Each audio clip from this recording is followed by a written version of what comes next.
Welcome to the Whiskey with Winners podcast, the show with business titans sharing their stories of the highs and lows of entrepreneurship. Sit back, relax, grab your favorite glass of whiskey, and listen to the real and raw stories of these industry leaders. Now, here's your host, the man, the myth, the legend, the most interesting marketer, Jacob Fail.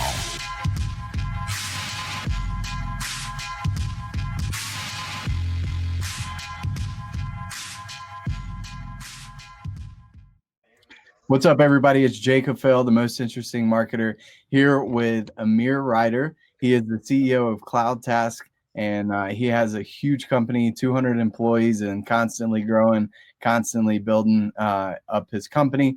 So welcome, Amir, to the Whiskey with Winners podcast. Jacob, thanks for having me. It's great to have you. And building other people's companies, because that's kind of what Cloudtask is. So yeah. So you're actually you're SaaS, but not in the normal sense. You're sales as a service, right? We're sales as a service, people as a service, but we're actually becoming a SaaS. We're building a technology. Oh, nice. So it'll be a platform powered by people, but the whole idea is just help other leaders scale their organizations with repeatable outcomes, so they can focus on making their product better. Definitely. That's awesome. So take us back. What was young Amir like? Where did you grow up? Oh, man. Tell us about the backstory of who Amir is. I grew up in Long Island, New York, and I went to school at the University of Arizona. And then I moved to Miami in 2005 and grew up in a family where entrepreneurship was common through my brothers and through my father, and just kind of was exposed to a lot of smart people that were just pushing the limits of entrepreneurship and building businesses. And that kind of just drove me to become an entrepreneur at a young age. Sales was something that I kind of gravitated towards after college. I declined going to medical school and wanted to eventually get into medical device sales, but to get there, you need a B2B sales experience. So I started the copier, door-to-door sales, the water cooler sales. And from that point on, I kind of opened my own water company. I was importing and exporting water coolers from China and Taiwan and installing water machines. And then from that, I opened a supply company that had 200,000 office supplies and janitorial products, and I was servicing hotels in Miami and using a technology called NetSuite. In retrospect, I probably should have just bought their stock and got a job from them, because I would have done really well. But I learned how to run an ERP, and then at 30, I sold a part of my company and decided to get a corporate job to kind of protect my resume, because obviously being an entrepreneur is great when you're Steve Jobs, but if you're a small business owner, you need to have a little bit of both. So I worked in surgical spine and robotics, which was very interesting. I was in the operating room planning spine surgery. And then shortly after that, I worked for NetSuite, but all at the same time, I still had a little bit of my supply company, and I was doing deliveries of supplies at 6 a.m. in Miami. I lived in South Beach, and I was just hopping into my minivan, delivering water bottles and supplies in the morning, and then selling ERPs with NetSuite in the afternoons. And from that point on, I decided to found and launch Cloudtask in about 2014 with a proof of concept, and went full time in 2016. Nice. So as far as becoming an entrepreneur, when did that start for you? Were you always an entrepreneur whenever you were a kid, or how did that go for you? Were you selling lemonade on the side of the street, slinging candy bars at school, or what? How did that start for you? I was slinging candy bars in school, you could say. Candy bars that are now legal in most states. Right.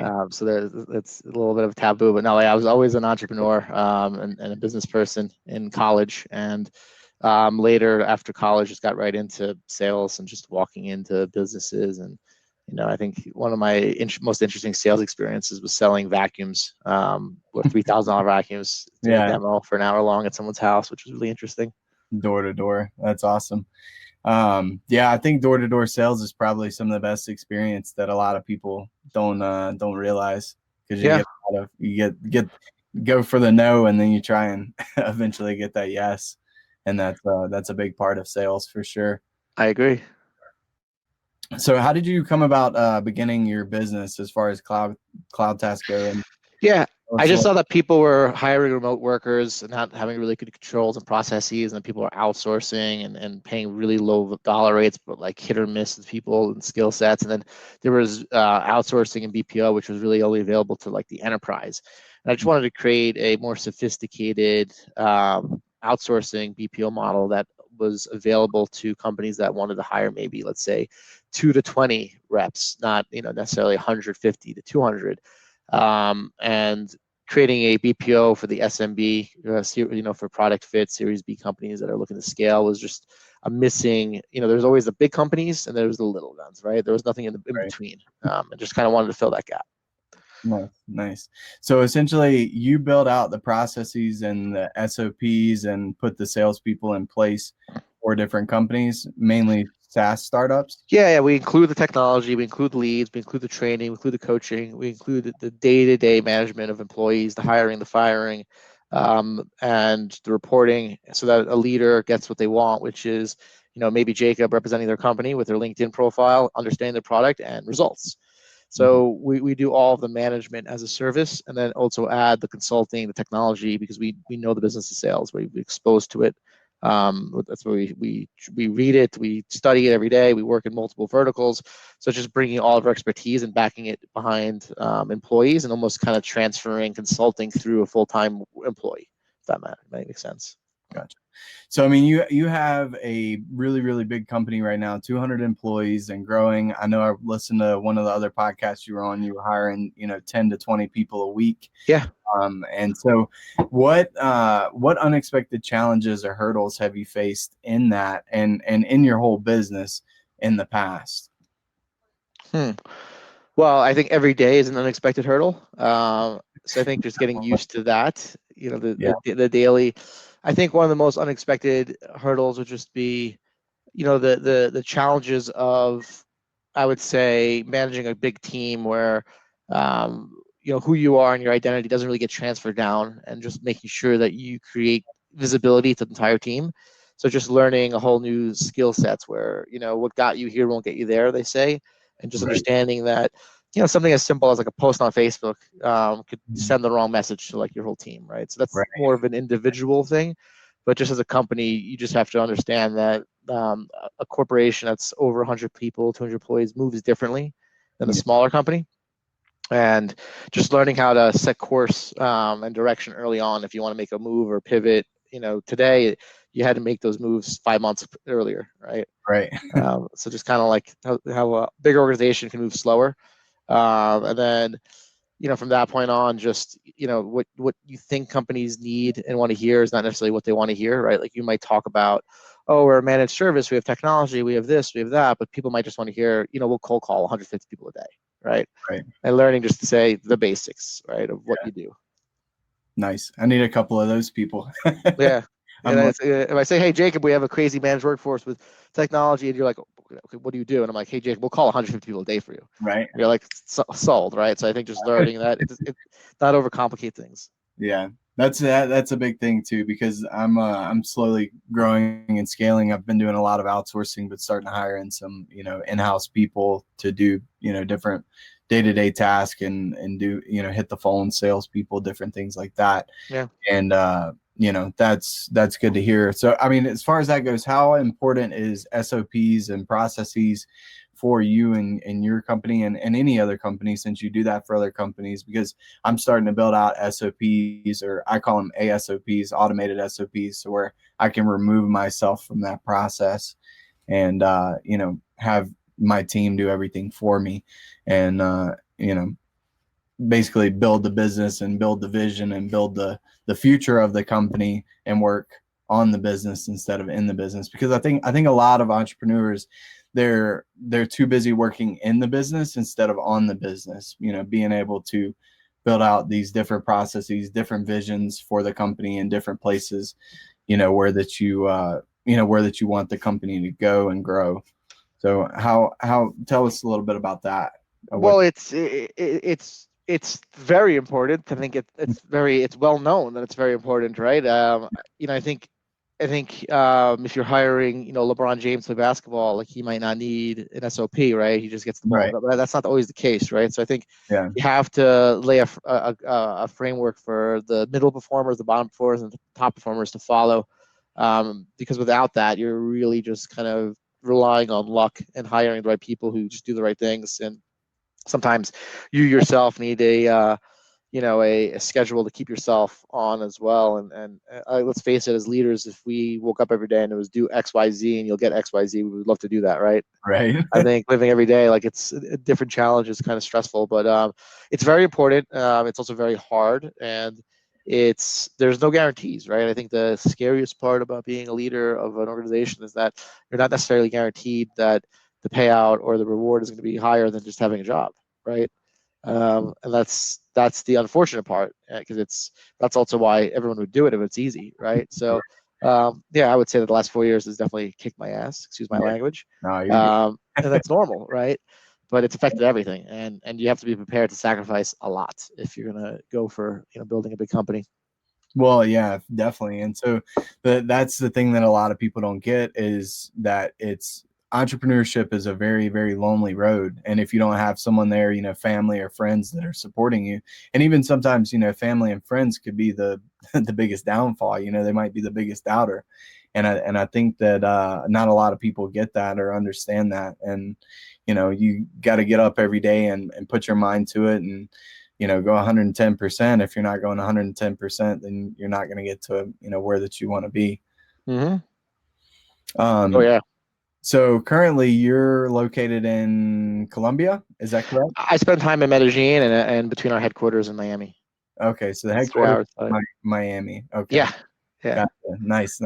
So what does Cloudtask mean to you?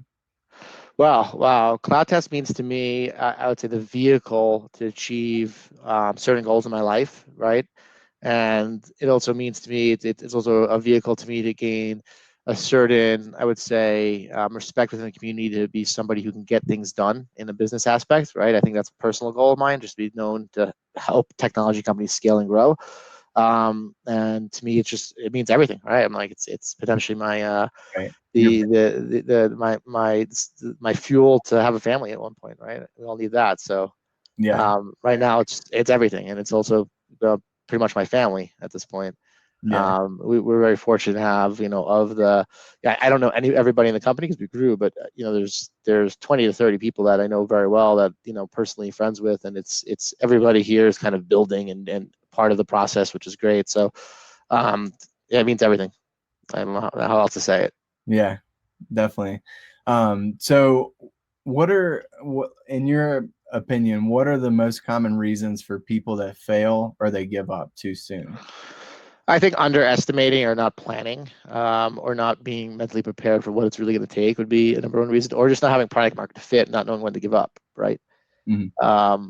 You do need to know when something's working and when it's not, if that makes sense. Unless you're Uber and you raise so much money that you could be burning billions of dollars, and it doesn't matter, right? Because you're making money until the day it dies, or AI starts driving cars, and now you're profitable. So just knowing what type of business you're in, where the funding's coming from. If you're funded and you got a paycheck, it's a little bit different than if you're self-funding and you might lose your money, right? So you got to be very realistic with yourself if you're self-funding. Nice. So how did you come up with the concept of Cloudtask? And I heard that there was a vacation you took over to Japan. Yeah.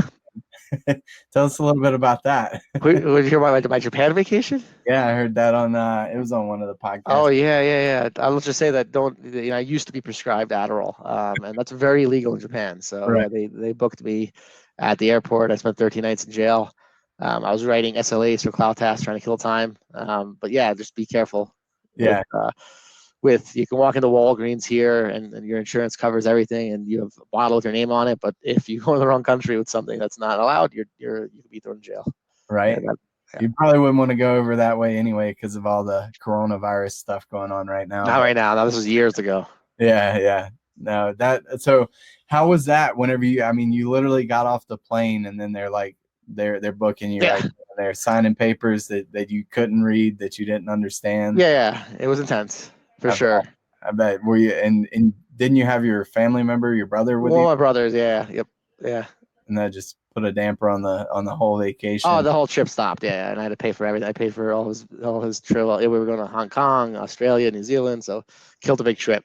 Yeah. Are you gonna take that trip again to I'm sure I will. Yeah. To finish it? Yeah. Nice. Awesome.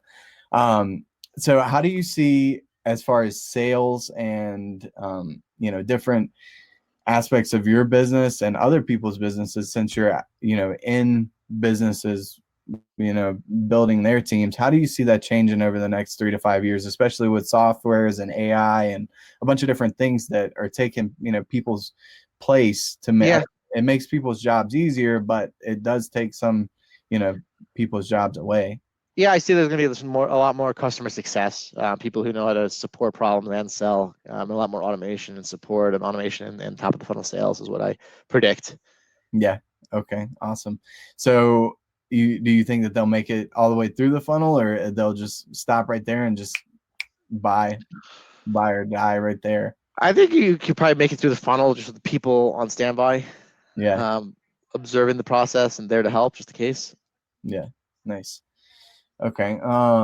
So when people are hiring an expert in sales or in these different processes, what are like 2 things that you should look for? Say that you're trying to find a top performer sales guy. What would you look for as far as that goes? Somebody who's willing to do the whole cycle. I think people who are willing to send emails, send voice notes, and actually prospect with the best salespeople. People that just wait for qualified leads, it's great, right? But that doesn't really stand out to me, Right. People that get down in the dirt and grind. I think it's great to be willing to get down the dirt grind, and then if you don't have to, you don't have to. But stuff can you do, you can. Right. Yeah. Definitely. So what's one piece of advice, your best piece of advice for someone who wants to grow and scale a big company like you've grown to 200 plus people? What's your best advice? I would say find a really good circle of advisors, people who've done that before. Read and research a lot before ever taking that plunge, and work a good corporate job. And don't be worried to have a title as an account executive. Be grateful, save money, and I would say try to raise a small investment. So you're not really doing it on your own money as well, because that creates a lot of stress. Yeah, definitely. Because you were in the medical field, right? You worked as a medical salesman for a little bit, for a while. Then was that kind of your seed money to get Cloudtask started, or no? I had a small exit of my supply company, so I think that was kind of nice. The seed money. Yeah, and you were that was the one you were supplying all the hotels with all the yes stuff. Yeah. Awesome. So as far as building a team, you and I've seen this in other podcasts, and what I've researched on you is you hire specifically on EQ, right? So you look at their personality, you have them take the human, I believe it was the human intelligence test. Mm-hmm. And that's based on what you hire, because I know you said in one of your podcasts, the resume is dead, and I believe that too. If you're willing to work and you're willing to get out there, I personally don't care, as long as you do a good job and you know what you're doing, and you're here to work and here to help and here to build something big. It doesn't matter if you went to college or not. And I'm sure that you agree with that. I mean, speak a little bit of your thoughts and your viewpoints on that. Yeah, I think resumes can be faked. I think you can't fake the moment in time, right? Like where you're at during that interview. Like you could have been a horrible employee for years before that, then you're at the right company. And I think people need to really interview a little differently, and just kind of get some more people in the process. And yeah, resumes can be faked, and they don't really say much. So I like the human intelligence test is good, and then just role playing with people in person. I've been away from the recruitment cycle for quite some time, so it's hard for me to give direct answers. But from high level, I think the way we hire should change a little bit. Yeah, definitely. I understand that for sure. So I'm gonna just ask a couple of little questions just to kind of find out a little bit more about you. So what is your favorite type of food? Oh, sushi, I would say. Sushi? Okay. Yeah. Sushi? Just any kind, or? Yeah, salmon, avocados, my go-to. Nice. It's healthy, clean. Yeah, clean eating, nice. What is your favorite hobby or your favorite thing to do? I think hiking right now.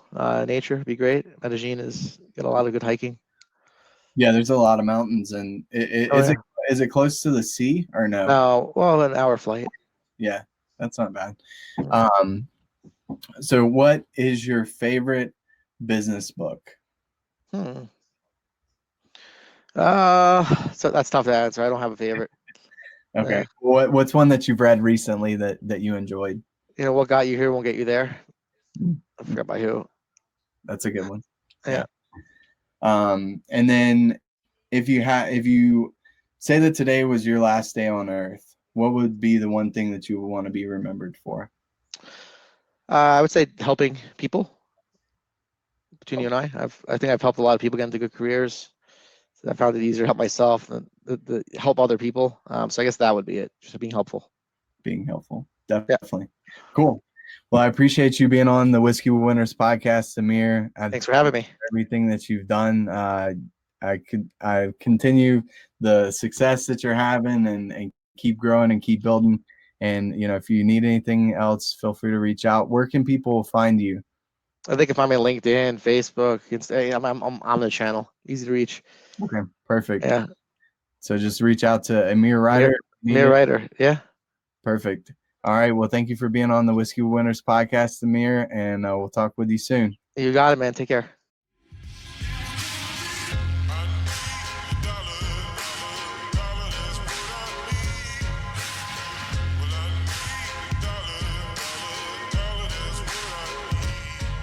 Thank you for listening to the Whiskey with Winners podcast, your home for real and raw stories of industry titans. Make sure to click the button below to subscribe. Follow our journey on Instagram at Most Interesting Marketer and Anchor, Stitcher, YouTube, iTunes, and Spotify.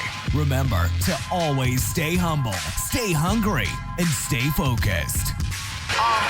Everything that I'm saying is out of context. Wait, it's not even really a contest. See, if you already know, then I'm next. Looking at a bodybuilder like Y-Flex. I'm dope in the pot like it's Pyrex. And I do it big just like a T-Rex.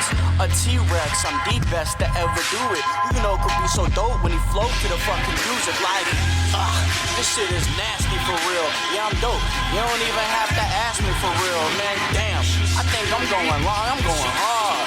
Woo. Who could come up with the bars? I'm a shooting star. I shine bright in the fucking night, and they can't tell me that I'm doing wrong. I do it right, like I'm at the top. So who could really top that? Yeah, and tune in to the podcast.